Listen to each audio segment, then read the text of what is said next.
200장 저의 피로 이룬 샘물 참 깊고 넓도다. 그 원하는 거신 능력 다 찬송할지라. 찬송하세 주의 보혈 거셈의 제금 나가 죄의 깊이 빠진 이 몸 그 피로 씻어 맑히네. 하나님 말씀 요한복음 14장입니다. 요한복음 14장 1절에서 14절 말씀까지 15절 말씀까지 교독합니다. 1절 말씀 제가 먼저 받들어 봉독드립니다.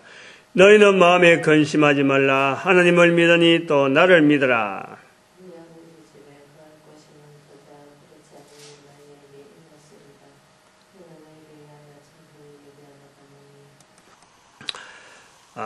요한복음 14장에 들어오면은 우리가 좀 생각해야 될 것이 있습니다. 물론 이 13장하고 14장 사이가 장을 자르는 부분이 좀 애매하다.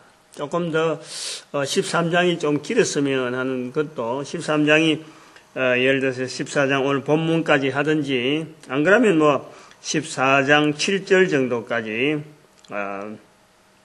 14장 4절이나 여기까지 조금 더 13장이 더 왔었으면 하는 바람은 있는데 어쨌든 지금 우리가 14장으로 이렇게 구분되어 있으니까 이 현상을 그대로 뭐 감안하더라도 14장, 15장, 16장, 17장 이 4장 요한복음에 14장, 15장, 16장, 17장 4장입니다. 4장. 이 4장은 우리가 그 마태복음 같은 경우에는 마태복음 5장, 6장, 7장에 예수님의 말씀이 모아져 있는 거죠. 모아져 있는. 요한복음의 그 14장부터가 그런 기능이다. 마태복음의 5장, 6장, 7장, 10장, 또 23장, 24장, 25장.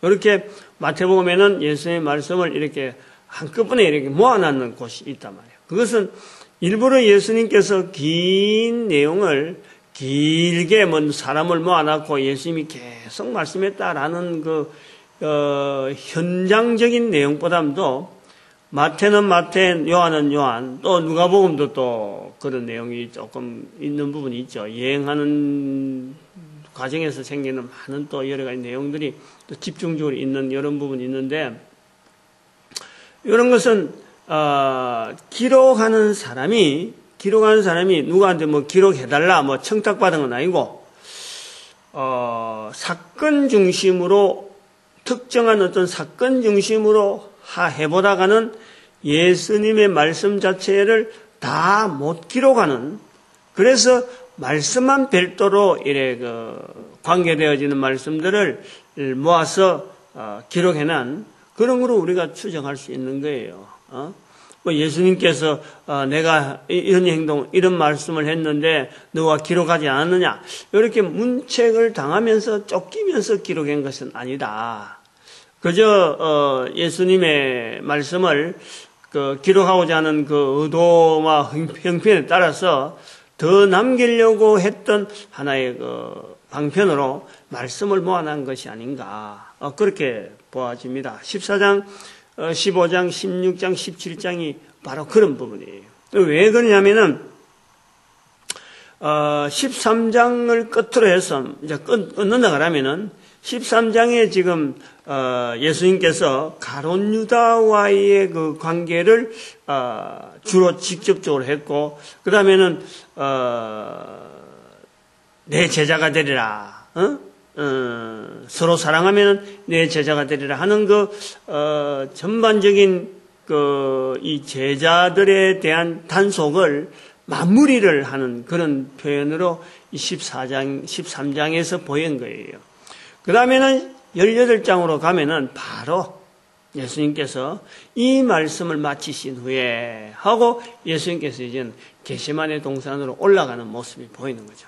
그래서 19장에서는 이제 예수님께서 붙잡히는 거예요. 이제 구조가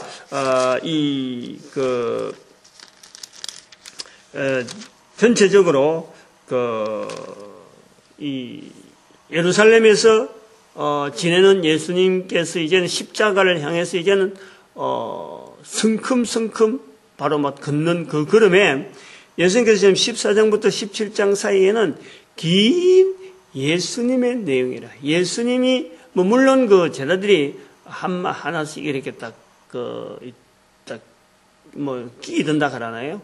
예수님의 말씀 속에 마치 끼드는 것처럼 한마디씩 이렇게 들어오는 것은, 여러 현장에서 그 말씀이 있기까지 제자들하고 관계된 여러 가지 대화가 있었겠죠. 그 대화를 하나씩 엿더라도, 주로 예수님의 말씀, 예수님께서 남기신 말씀, 전반적인 예수님의 삶을 통해서 제자들에게 나름대로 그 교훈이 되고, 또 사도 요한이 볼 때 전도 현장에서 그동안 계속해서 그 말씀을 내새기면서 이렇게 전도 현장을 유지했던 그 사도 요한의 그 현장, 그거와 관계되어지는 말씀들을 주로 여기에 기록을 했다, 모아놨다, 그래 보고 있습니다. 그런데 이것이요 대단히 중요해요. 중요한 어떤 사도 요한이 이걸 뺐더라면 어떻게 될까 할 정도로 아찔아찔한 그런 내용들이 여기는요 굉장히 많이 들어있어요. 오늘 여기 우리 있는 본문 14장에서 이제는 시작되어지는 예수님과 제자들 사이에서 대화처럼 되어지면서 이제는 이것이 이제 기반이 14장이 기반이 되면서 15장은 전폭적으로 15장, 16장, 17장은 아주 제자들의 대화 자체가 거의 없는 그러면서 예수님의 그 말씀만 집중적으로 나오는, 특별히 15장은 이제 제자들이 이렇게 참여하는 그런 표현이 조금 더 많이 있는 그런 거로 우리가 보아집니다. 우리가 잘 아는 본문에서 오늘 여기 14장 1절에서 15절까지 끊었는데, 잘 아는 14장 6절, 14장 6절. 내가 곧 길이요 진리요 생명이니 나로 말미암지 않는 건 아버지께로 올 자가 없다 하는 이 표현. 그리고 또 마지막 14장 14절에 내 이름으로 무엇이든지 내게 구하면 내가 시행하리라. 내 이름으로 무엇이든지 내게 구하면 내가 시행하리라. 이 두 가지 말씀을 한번 좀 보려고 합니다. 내가 곧 길이요 진리요 생명이다. 우리가 이 길이라든지 생명이라든지 진리라든지 이런 부분에 우리는 많이 연구를 하지 않았고 추구를 하지 않는 그런 현장이다. 이걸 우리가 제일 먼저 우리가 생각을 해요. 요한복음에서 나오는 내가 세상의 빛이다. 내가 빛이다. 내가 떡이다. 내가 양식이다.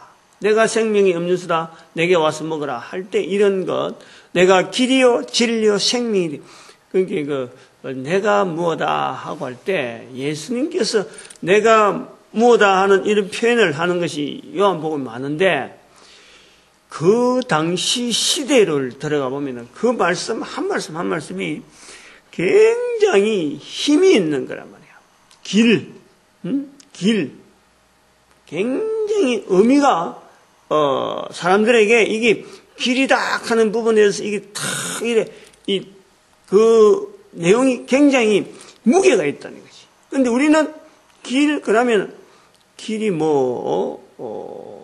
차도냐, 인도냐, 아니면 백길이냐, 비행기길이냐, 길이 너무 종류가 많아갖고, 도대체 앞집으로 가는 것도 길이 되고, 뒷집으로 가는 것도 길이 되는데, 아파트 복도도 길이 되는데, 이 길에 대해서요, 너무너무 산만해요. 산만하다. 그러니까, 내가 곧 길이요 할 때는, 뭔가, 이렇게 관심을 가는 부분이 아니라는. 요거하고 마찬가지로 내가 진리요 하는 것도 전혀 여기에 감각이 없어요. 진리가 뭔지, 진리가 뜻이 뭔지, 진리에 대해서 어떤 추구하는 바가 없는 거예요. 추구. 진리라 그러니까 귀가 번쩍 이렇게 돼야 되는데 귀가 번쩍하지 않는 거지. 눈이 동그랗지 않는 거지. 아, 그거 말뜻도 모르겠고 감감한 진리. 특히 생명하니까 그저 그렇죠. 그저 그런 거예요. 내가 지금 살아있는데 생명이가 의미 없는 거예요. 말에 의미가 없다. 의미 없는 말을 예수님께서 지금 하고 있는 거로 우리는 인식하는 거예요. 길이요 진리요 생명에 해도 아무런 반응이 없는 거예요. 아무런 반응이 없어요. 긴장하지 않는다는 거예요. 우리는 지금. 길이요 진리요 생명이요. 내가 빛이요. 내가 목자다. 나는 양의 문이다. 아무 의미를 두지 않는 게 우리는. 내하고 내 삶하고 관계없는 거예요. 그런데 이 말씀을 할 때에 그 예수님의 그 말씀의 무게, 이거는 엄청난 충격이고, 뭐라 할까요? 등에 짐을 이렇게 무거운 짐을 이렇게 어떤 인상이, 이 인상이 있어야 된다. 말씀 자체에 예수님의 말씀을 했다. 근데 그 말씀의 내용이 받아들이는 사람들이 분명한 그 인식을 할 수 있도록 뭔가 그때 그 선생님께서 무슨 물건을 하나 큰 물건을 혼자서 힘을 다해서 이제 우리한테 전달해 줬는데 우리가 그 받을 때 한참 혼자서 못 받고 네 사람이 받았다든지 안 그러면 두 사람이 끙끙대는 말 이런 흔적이 있는 말씀이라는 거지. 이 말씀을 하는 요한으로서는 근데 우리는 듣는 지금 수천 년 있으면서 이 말씀 우리가 계속 본다 하고 말씀을 본다 하는 우리는 그냥 지나가는 하나의 문장 정도밖에 안 보는 거예요. 14장 6절에 있는 이 부분들 또 다른 부분도 다 마찬가지지만 예수님 말씀 자체를 글로 읽을 때는 이게 이제 약점이죠. 그런 게라는. 성경 말씀이 우리한테 전달된 건 참 고마운데 이게 전달되면서 또 오류가 있을 수 있는 부분이 바로 이 전하는 이 입술과 이 전달되어지는 입술에서 전달되어지는 과정에서 이게 말이죠. 읽는 거로 볼 때는 문장이 강조가 없어요. 강조. 그게 무게가 없다니까. 그게 똑같은 문장이에요. 앞에 문장이나 뒤 문장이나 설명하는 문장이나 직접 예수님의 말씀하는 문장, 그 기록한 문장 자체가 거기 어떻게 특별한 내용이 없다는 거예요. 요래서 필요한 것이 입술이 필요하니 입술이. 전하는 자의 입술이 필요한 거예요. 자기가 체험한 내용, 자기가 예수 그리스도에 대해서 믿는 내용에 대해서 이런 말씀을 가지고 전하는데 거기에는 억양이 있잖아요. 억양. 그러고 들리는 그 어떤 뉘앙스가 있단 말이에요. 저 내용은 지금 무엇을 가지고 지금 하는 말씀이라는 이런 것이 어떤 종합적인 어떤 관계에서 주어지는 이 언어가 있어요. 언어가 바로 그런 부분이란 말이에요. 말하지 않으면은 그 느낌을, 그 어떤 억양과 그 힘을, 그 어떤 내용 자체에 대한 복합부름, 말은 똑같이 성경 읽는 걸 기록을 한 거는 똑같이 읽더라도 내가 기리옥 할 때는 읽을 때하고 들을 때하고는 이거 완전히 다른 거예요. 완전히. 기리옥. 여기에 대해서 길에 대해서 분명한 내용을 알고 지금 예수님께서 말씀하신 그 길의 내용을 내가 전하는 이런 입으로서 말하는 그 관계될 때는요. 이 여러 가지가 종합된 안에 포함된 그 내용으로서 상대방에게 전달되어지는 거예요. 우리가 이게 예수님께서 바로 내 정인되라 하고 우리에게 남기신 그 의미가 바로 이런 부분이 있는 거예요. 글로서 기록되어진 것을 가지고 말로서 이래 바꿔지는 이것도 일종의 그 인터프리터라 되어지는 거예요. 번역이 되어지고 이것 자체가 번역이 되어지는 거예요. 똑같이 읽는 건데 불구하고 이것이 인터프리터 더 깊숙하게 또 더 좀 포괄적으로 이것이 알려지는 내용. 제가 지금 그 14장 6절을 만약에 이런 설명을 안 하고 넘어갔으면요 똑같이 이 사람이 보는 14장 6절의 내용이나 저 사람이 보는 14장 6절이나 내용이 다 똑같아요. 그럼 내가 말을 이렇게 전함으로써 듣는 사람마다 그 어감을요, 다 틀립니다. 100사람이면 100사람마다 이 색감이 다 틀리는 거예요. 그 똑같이 한 사람이 이야기하는데도 불구하고 듣는 사람의 형편에 따라서 읽는 것으로 보면 똑같이 읽었는데 듣는 것으로 하면요, 다 틀리는 거예요.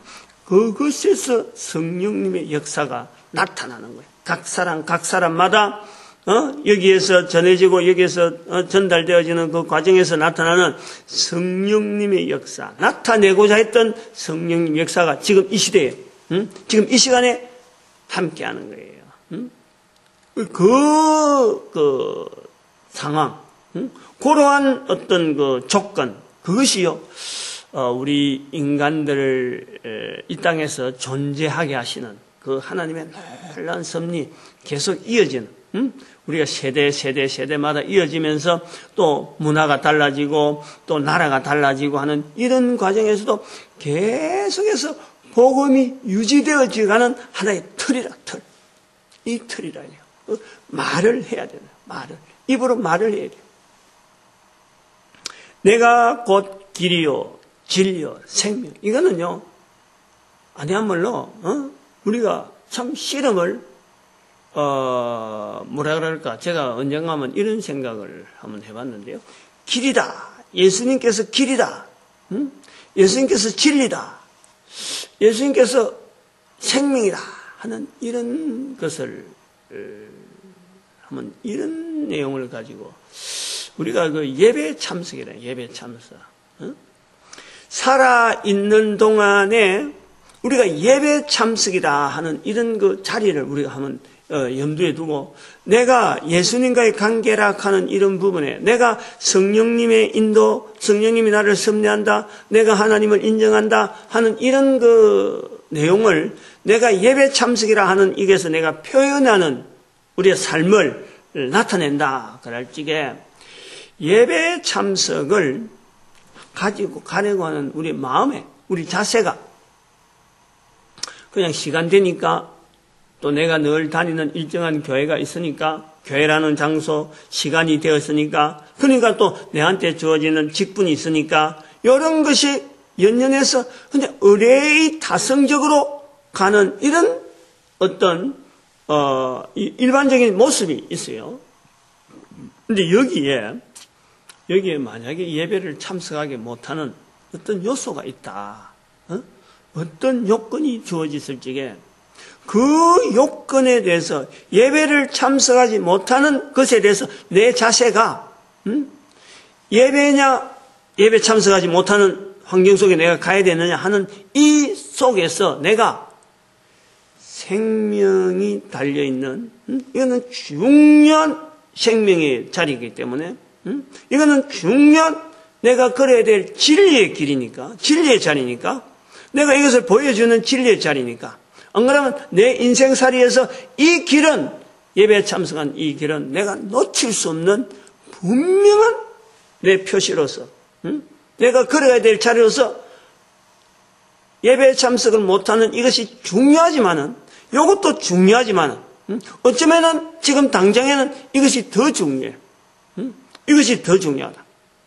그런데 나는 예배 참석하는 대로 가야 되겠다.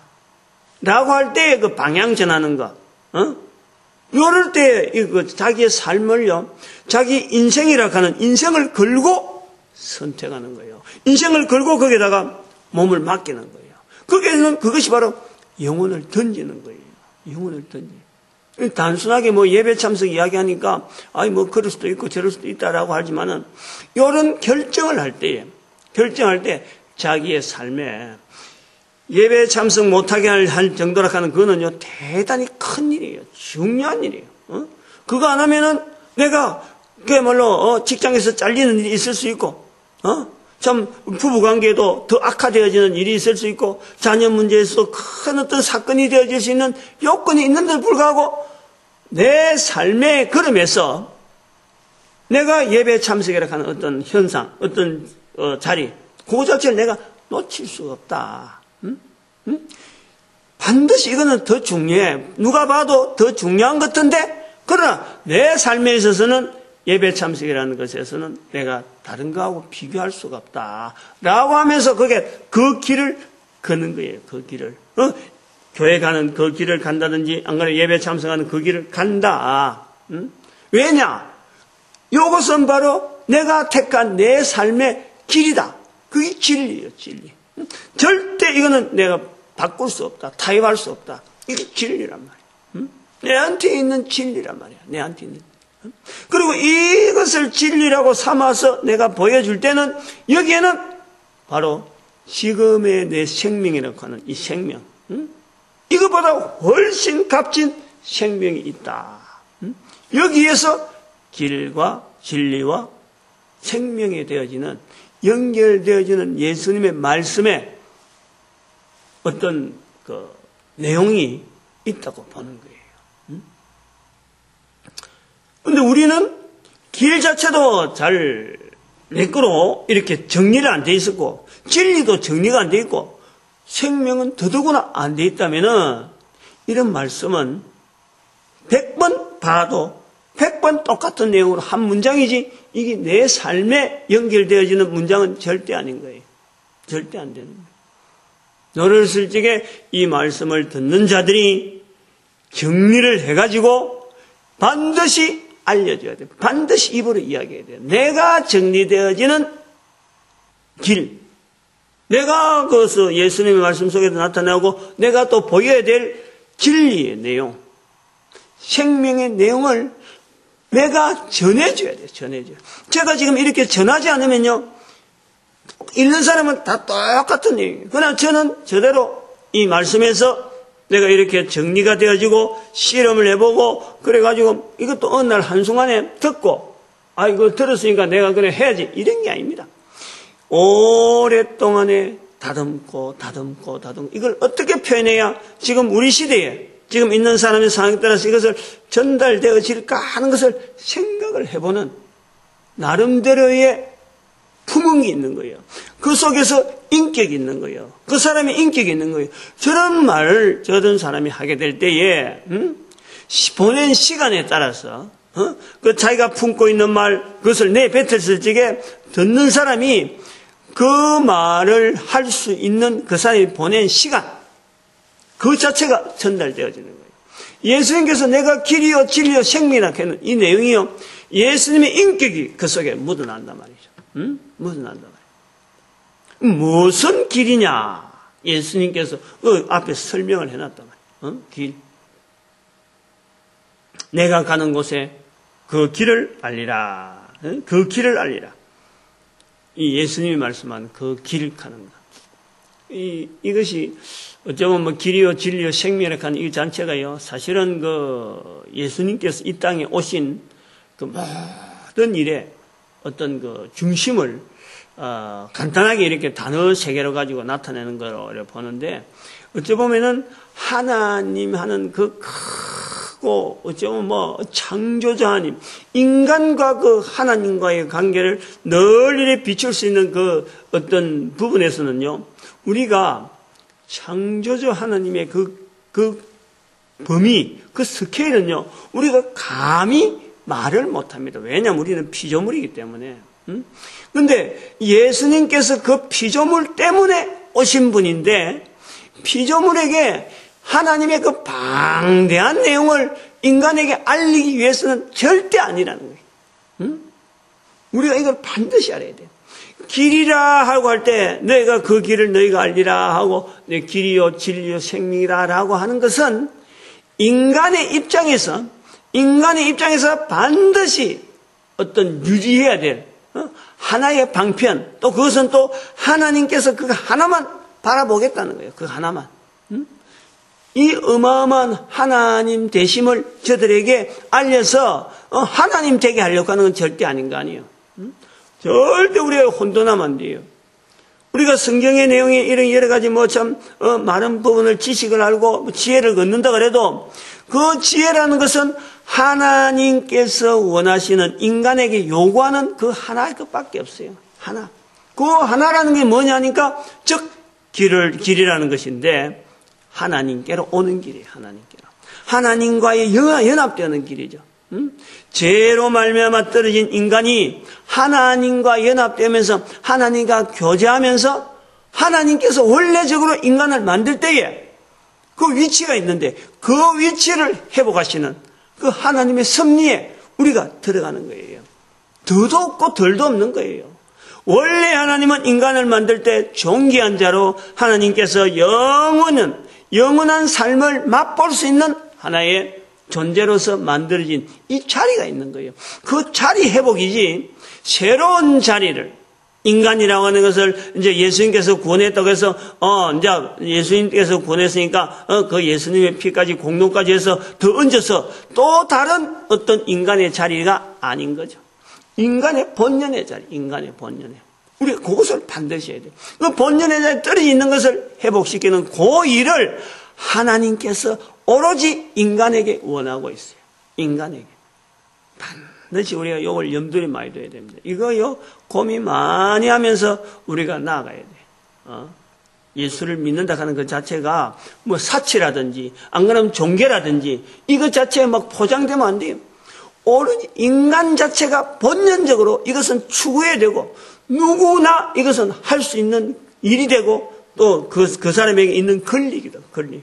그래서 권리 자체가 있는데 불구하고 오히려 누리지 못하는 그런 걸 우리가 보는 거죠.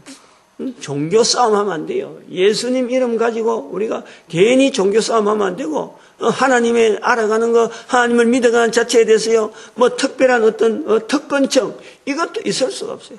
자, 어떤 모든 인간들이 이 피조물이라고 하는 것에 대한 자리에서, 그리고 근본적으로 있는 피조되어지는 조건에서 창조자가 주어지는 그 환경, 그것을 우리가 지금 완전히 떠나 있는 현장, 우리 현상, 그걸요 우리가 찾아내야 돼. 찾아내고 내 자리가 어딘지, 그래서 그 자리에서 돌이켜서 본래적인 자리로 나아가려고 하는 이런 방향, 성령님께서 그걸 도운다니까. 도와내. 성령님 도와주세요 하고는 부르짖어야 되는 그런 부분에서 길이요 하는 거예요. 길이 나오면요, 진리와 생명은 따라 나옵니다. 따라 나와요. 따라 나와요. 어쩌면 길이 진리고 진리가 생명이에요. 똑같이 되어지는 거예요. 똑같이.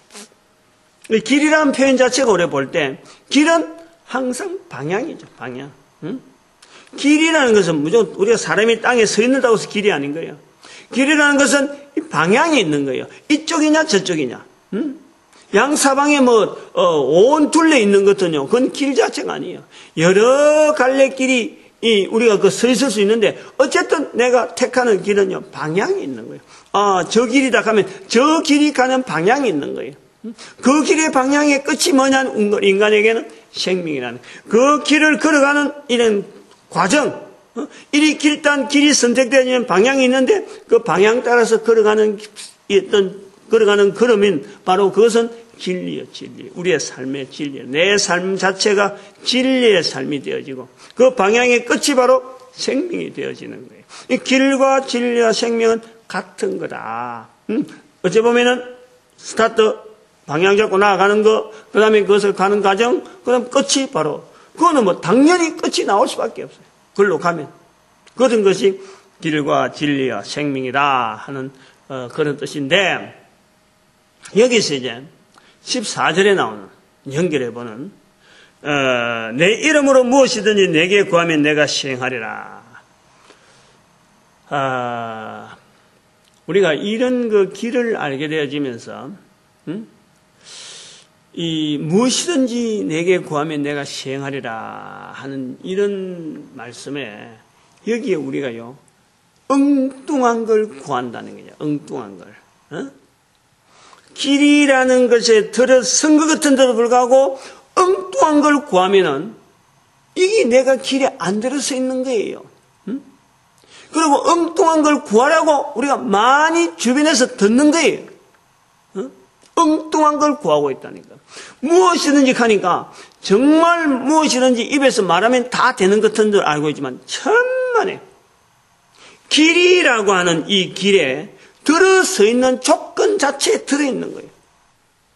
그 조건에서의 무엇이든지지, 아니야말로 엉뚱하게, 예를 들면 우리가 그러잖아요. 무엇이든지 그럴지게 조그만 애가 엄마에게 부엌을 달라고 한다고 엄마가 달라고 한다고 해서 무엇이든지 달라고 한다고 해서 엄마가 줄 수 있다고 해서 시행하리라. 부엌을 줄 수 있는 엄마가 있나요? 어림도 없어요. 어림도 없어요. 송곳 하나, 바늘 하나, 바늘 가서 바늘 그 애들한테 줄 수 있나요? 입으면, 잡으면 무조건 손이 무조건 입에 들어가는 애한테 그 바늘이나 만약 독약이나, 이 어른들이 먹으면 되는 그런 아주 강한 알약 같은 이런 거를 애들이 한다고 해서 무조건 줄 수 있나요? 이걸 우리 알아야 된다. 무엇이든지 시행하려라 할 때 그 무엇이든지라는 것 자체에서 한계가 있다. 한계가 조건. 그걸 우리가 이거를 인식해야 되는데 이걸 말이죠. 사람들이 무엇이든지 하니까 무조건 구해라. 무조건 구하면 시행하는 이 하나님을 믿지 않는 것이 오히려 죄다. 이러면서 사람들에게 뭐든지 구하는 거로 이야기합니다. 조건부터 먼저 이야기해야 돼요. 조건부터. 조건부터. 반드시 하나님은 시행을 합니다. 하나님께 하셔요. 그런데 이왕에 구원하시기로 하신 하나님께서 그 구원하게 된 그 자가 만약에 엉뚱하게 내가 지옥 가란다라고 만약에 구한다면 그것도 시행하실까? 어림도 없죠. 하나님은 안 드려요, 안 드려요. 그런 말 자체를 하지 못하도록 어떻게든지 환경 자체를 막 몰아가는데, 길을 바라보고 나아가고, 그 길 속에서 무엇인지 구하도록 하는 거죠. 요거를 우리가 알아야 돼요. 그래서 무엇이든지 시행하리라 하는 이 말씀이 우리가 무엇을 가지고 구하면은 하나님은 100% 드리느냐, 100% 여기를 따라오느냐, 시행하느냐 하는 걸 할 때에 누가복음 18장 7절에 있는 과부가 불의한 재판관에게 요구하는 것처럼 계속 요구하면은 하나님께서 택한 자의 원한을 들어주신다는 거예요. 들어주신다는 거예요. 그 연결해야 돼요. 그 무엇이든지 구한다. 택한 자의 원한이지 아무나 원한이 아니죠. 누구나 그냥 불평한다고 해서 그거 다 들어주는 게 아니라는 거지. 택한 자의 원한, 택함 받는 자의 원한, 그거 있다는 거지. 택한 자의 원한이 뭘까? 시편에 말씀해서 31편 1절에 있는 내용에서 영원히 부끄럽지 않게, 영원히 부끄럽지 말게 하는 그 원한이 있다니까. 그 원한. 그것이 우리가 잡아질 때 내가 하나님 앞에서 영원히 부끄럽지 않는 그 내용을 구한다면요. 그것을 분명히 인식하고 내가 살아있는 동안에 이렇게 하겠다 저렇게 하겠다 요거 됐으면 좋겠다 저거 됐으면 좋겠다 이런 자기의 삶을 다른 사람하고 삶하고 비교해서 내가 원하는 것이 아니라 영원한 세상에서 영원히 바라보는 어떤 가치관에서 하나님께 주시는 길과 진리와 생명 되시는 그 길에서도 내가 이것은 하나 가지고 싶다 하는 그 길이 있으면요. 그걸 가지고 구한다면 하나님은 반드시 시행한다는 거예요. 시행한다는 거예요.